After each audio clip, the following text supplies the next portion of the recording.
Hello guys, welcome back to spaceforedit. I used to say that this channel is all about things interior design, but actually what I realized, this channel is all about making sure that people understand what interior designer's profession is like. So that's what we're doing today. I know I've been away for a while. I'm very sorry about that. I feel like I start most videos like that these days, but you know, I'm just trying to do this on the side and trying to do my best. So always, if you are missing any of this kind of content, make sure you go and subscribe. Well, follow me on Instagram because I do a lot more updates there. Well, at least I try to. Again, it's been quite eventful the last month. Yep, January has been a crazy month. I'll fill you in later. But today's video, I wanted to basically reflect. I wanted to reflect and I wanted to share some lessons that I've learned and maybe mistakes that I've made, and hopefully you won't have to make them because that's what it's all about. We're sharing the experience and hoping that someone somewhere in this world will find it useful. So today's video is all about the big question: should or should you not start an interior design business? And two main sort of ways how you can go about it. I've personally tried both. It's been an experience and that's what we're going to talk about. So let's get on to it. So the two ways that I've decided to talk about today are, first thing, you could start an interior design business or freelancing as an interior designer as a side hustle. So let's say you have your main job and then you try to do interior designer. Not try, we do not just try, we either do or we don't. So, and then you do your interior design as a side hustle. So that's after hours, on weekends, basically any time you can find, you would do that. And the other option is you have your savings. You have saved at least 6 months worth of wages to support you, and you just take the leap and you do it all in, full time, just going for it. So those are the two main options, and I wanted to start with the first one, which is doing it as a side hustle. So the good thing obviously about this option is that you can start it on the side. You still got the safety blanket of your job, of your 9 to 5 or 9 to 6 these days, isn't it? How did it end up like that? Like crazy. But anyways, another story. So you do it on the side. You find your clients through whatever networking events, networking channels you have, and you do it bit by bit whenever you can. You try to freelance. So let's just quickly touch on that. So freelancing is basically doing some work for someone else, so for another interior design company or an architect or whatnot, private client. So those would not be your own projects, those would be someone else's projects, but it's a good side money. It's, you know, extra money in your pocket. You're gaining experience. You might not be able to share the work because most times it kind of falls under the other company's terms and conditions, so not always they want to share their progress and process work behind the scenes, so you need to double check.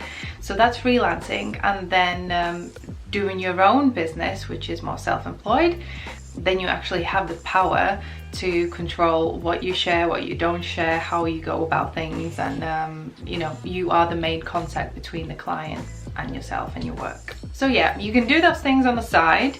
I tried that and I found that the downside of this option is that eventually you hit a wall, and it is very frustrating because, of course, because you are doing so much work on the side, especially if you are already a designer, which I was. I was designing at work 9 to 5, 9 to 6, and I would come home and keep on designing. So it was 24/7, all weekends, everything, every single minute was design. That was all my brain was processing. And it does lead you to a burnout. It's not easy. Being creative is not easy, and being a business owner is definitely not easy. So when you put all of those things together, plus you add your employment and those responsibilities, whew, it is hard. You might have the luxury to be a bit more relaxed when it comes to maybe finding your next project or where your next lead is coming from, because you've got that safety blanket of your employment, so you know the bills are going to be paid. But on the other hand, there is only so many hours in a day, and eventually, even though you've got all these good inquiries or all the new leads coming in, you just don't have enough time to follow them up, do the work, and carry on basically and grow. So I hit a wall like this where I've done all the work. I was working on social media presence, I was working on my networking, and actually quite a few people started to like recognize that I'm doing this and were offering me little jobs here and there. Now the issue there was that I was just drained. I was absolutely drained. And what happens with creative people when they're drained? They lose their creativity, they lose their flair, they lose their drive to do anything, and yeah, and everything just becomes like pointless.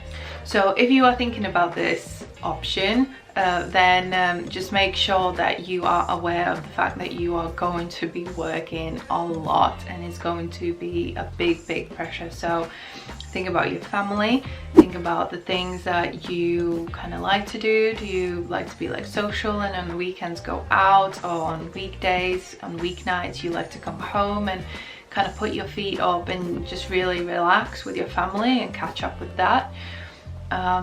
If those things are important to you, then just be aware that it will take a long time to gain back that kind of a flexibility or that element of your life. Because if you want to grow, you have to put in the work, and you can't put in the work if you want to come home from work and just sit back and do nothing, or chill out and watch TV or have a glass of wine. Now the second option, ideally you have saved up at least, and I'm saying at least, the minimum 6 months of wages. So whatever your actual wage salary at the moment is, make sure you've got at least 6 months worth in your bank account. So for 6 months, if you didn't get paid at all, then the money would be there for you to pay your bills, to survive, to do the things, to live your life the way you want to live it. So have those savings in place and just go for it. Go all out,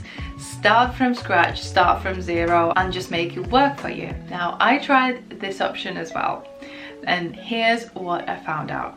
This is actually how I kind of started my entrepreneurial adventures. I was sick of my day job, which was again interior design, but not sick of the actual job itself, but I was just not happy with the company, and I was just thinking, you know, is there really out there an ideal company for me? Like, you know, that ticks all of the boxes that I wanted to tick. And I was kind of just thinking, you know what, there isn't.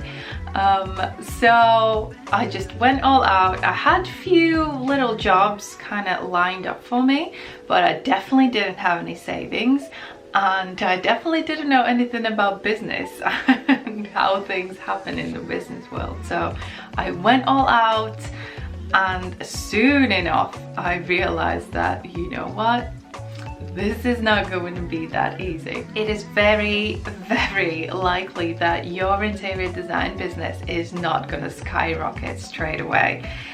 You have to do so much networking, you have to spread the word. I was under the impression that I'm just gonna print some leaflets and, you know, go around and talk about it and spread the leaflets and people gonna come back, and I was like, girl, no, that did not happen. the best sort of advertisement is always word of mouth, as well as human interaction. So you need to see people face to face, and that has always worked the best for me for any kind of business deals or collaborations. When you see someone in person, face to face, it's a different kind of level commitment. So when you start off fresh, you need to think about all this time and all this effort that you have to put in. First of all, getting the word out and making sure that people are aware of this new adventure that you've started, and that takes time. Think about it as, you know, you are sowing seeds, you are planting tiny little plants.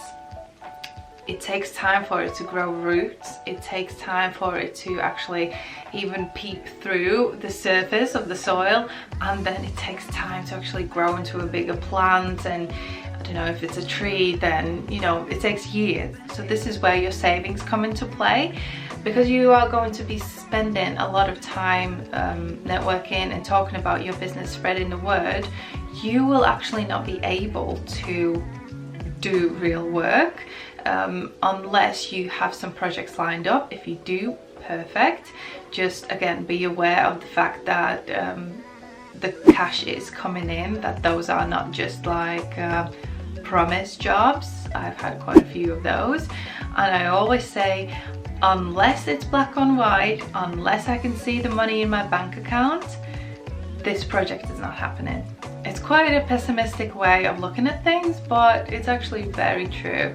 So many times I've had projects that are like just so like the perfect thing and the next best thing, and then it just evaporates because life happens, you lose investment, people's plans change, and you are no longer needed. So yes, the downside of this option is obviously the fact that you will have to spend some time spreading the word.